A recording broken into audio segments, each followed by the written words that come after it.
I'm quitting Instagram. I'm doing it. Actually, I've kind of done it. I've stopped posting. And it was really hard because I love my Instagram community.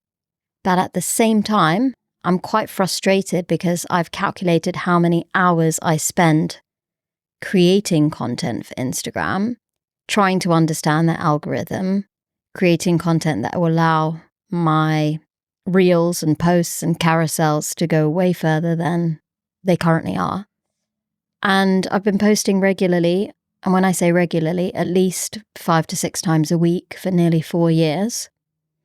And I might get 2 or 3 followers a week. And I'm really sad about that because I think the content is really valuable. I definitely have a very niche target audience of pharmacists, pharmacy students, professionals, healthcare professionals that would potentially like the content. Now podcasters as well. But that return on investment when it comes to the amount of time I'm putting into Instagram, I'm just not seeing the return. And because we have so many exciting projects that we're working on, I need to make some decisions about what has to be let go. And I feel like Instagram is a good way for me to strip back several hours of time per week and then put that focus elsewhere. Yes. The trouble with Instagram is that it's not instant. The name is misleading, right? It takes a lot of time to post and create, schedule, edit, all of the stuff all the kind of content that we've been posting, especially when it comes to reels and videos and short form content. It's a lot of time and effort that goes into it. And you're right, we enjoy it. So don't get us wrong, we love it. It's one of those things that, just like everyone else, we're addicted, right? We're addicted to the scroll. We do. And we've had to work hard to stopping us from getting too sucked into that. And I think, the coaching that we've been on and the various things we talk about when it comes to our wellness and health have helped us with that. But we still succumb to it. I find myself in that same boat. But I've actually been experimenting with periods off Instagram over the last couple of years where I'll take, months off at a time. And I know I'm not the first person to do this. I know a lot of people have started to do this.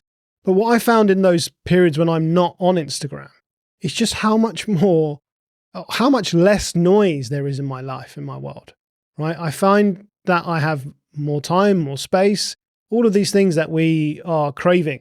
And I could put my energies into different projects and different ideas. So when it came to thinking about what do we really, really want to do, and the problem with it, what was happening with Instagram was that all we were doing in terms of content, let's be honest, and you were doing something, I'll tell you about, you were doing something slightly different, but mainly what we were already doing is repurposing content that was already recorded, and they were all podcast episodes. So all we were doing is just basically recycling podcast episodes and posting them onto Instagram in the hope that that's going to help us grow our channel. Now, I don't want to sit here and bash Instagram or the Instagram algorithm. I believe that every platform that's out there is different. I believe that if you study how to be successful on each of those platforms, you will be successful if you follow the blueprint, because I know people that have done that and they have been successful on those platforms. What I've spent a lot of my time learning about has been creating video content, but we haven't actually created any bespoke, specific video content for platforms. Like I've said, it's just been recycled. So by stopping Instagram, it takes away the main kind of avenue that where we were kind of recycling this content. And we were doing it in a hope, let's be honest, we were doing it in a hope to get more followers. That's what a lot of people want. They want there. And I think that's wrong. That was also the wrong reason for being there. So I think, first of all, our whole reason for being on Instagram was incorrect. I think what we are trying to do with the community. So if you haven't listened to that episode, listen to the previous episode. We talk about this new community that we're building. The new community gives us a chance to make specific content that people want to hear, i.e. our community, right? So we're not going out to Instagram and saying, hey, the whole world, it's 5-6 billion people. What do you want to, we'll make? Well, no, it's not going to work, right? Let's find the people. Let's find our tribe. Let's find the people that are listening to us, the people that are resonating with us, people that want to learn from us. And let's find out what they want to learn, because we can help to create that content. And that's exactly what we're going to use this community for, right? We're going to create specific content that's dedicated to some of their problems. And that may or may not be relevant to people on Instagram and YouTube and all these other platforms.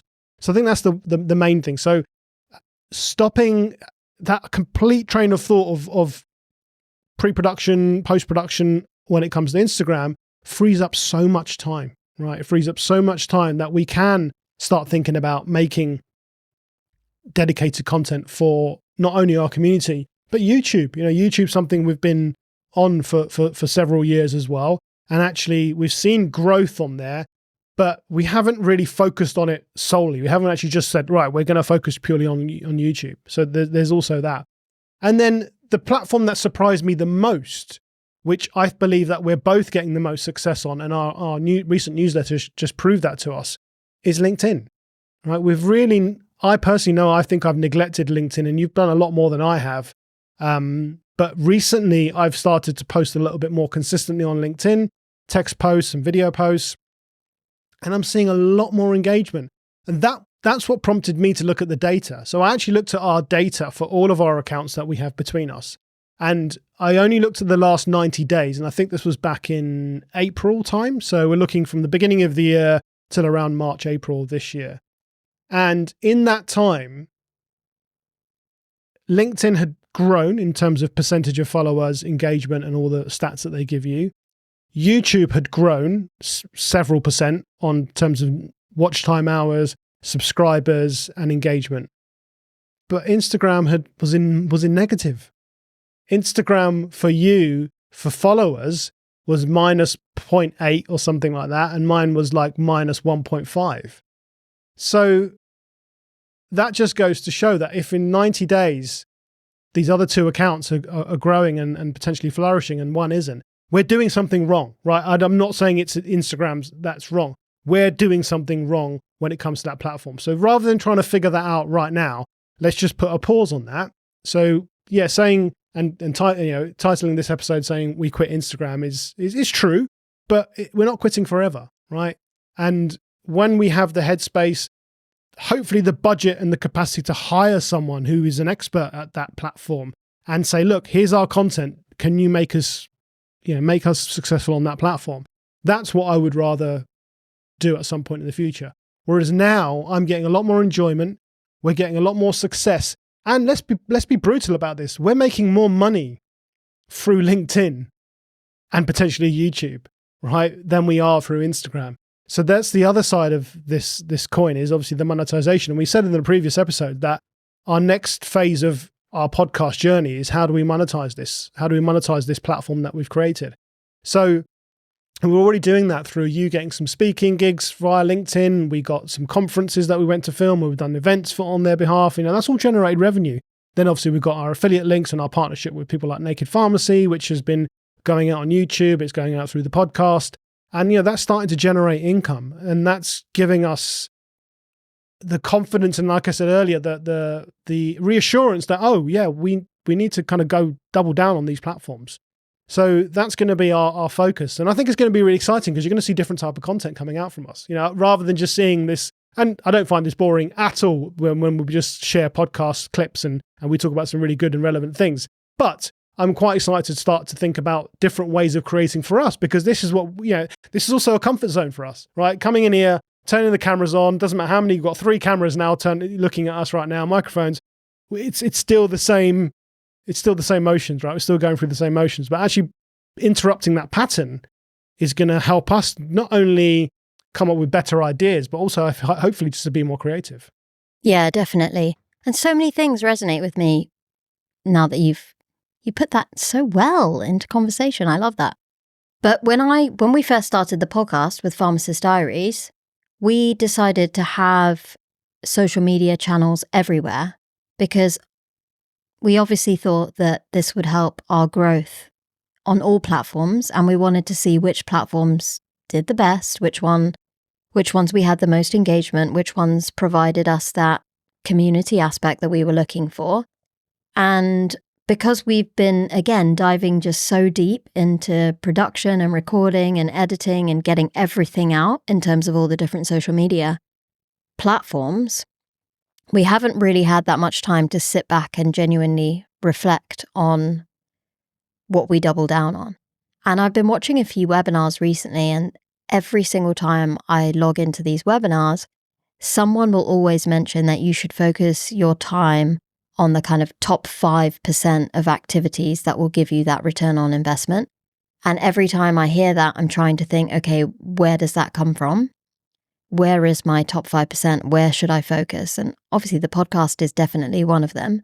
But I realized from a social media point of view that, forget the followers, I just didn't have any engagement on Instagram, and it was so lonely. I just kept posting and posting and posting. And you're right, I did create a lot of clips for Instagram that were repurposed from the podcast, but I also created so many quotes, carousel posts. I advertised lots of things that I was working on. I did behind the scenes footage, images of us, like when we're kind of working, family life, my commute, all of that. And I would get lots of likes, but I just wouldn't get really that much attention in terms of chat. And that engagement piece is really, really important.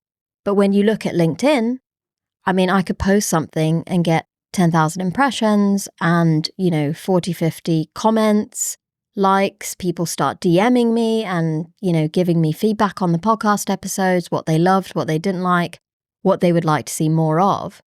And so now I feel like it's really important for me to hone in on that and understand that actually my audience like me on this platform.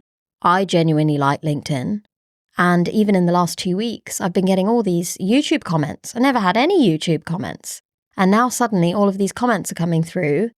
And it's giving me the reassurance that obviously the episodes are resonating with people. They feel inspired. They're really grateful that I've educated them on something specific. The Australia episode has been really popular because people are excited about adventure and traveling abroad. So that's giving me more motivation to find specific content that actually resonates with my audience within Pharmacist Diaries. Because up until now, I've been recording podcast episodes with people that I genuinely think are super interesting and that I think my audience are going to like. But without that connection and that community and that feedback, you're putting out content that you just genuinely believe they might enjoy. But now I have a community. I'm building that kind of space where people tell me exactly what they want from me. And that will obviously help my podcast growth. The connections I've made on LinkedIn in terms of friendships are incredible. And that's people from all over the globe. And when I go onto LinkedIn as a platform, just to use it for fun, there is so much educational content that I learn just from scrolling. And it's not just me looking at the lives of individuals through Instagram. I genuinely feel like I'm inspired. Someone's taught me something new. Someone's given me something to debate in my brain in terms of critical thinking. And that has been a really positive journey for me as well.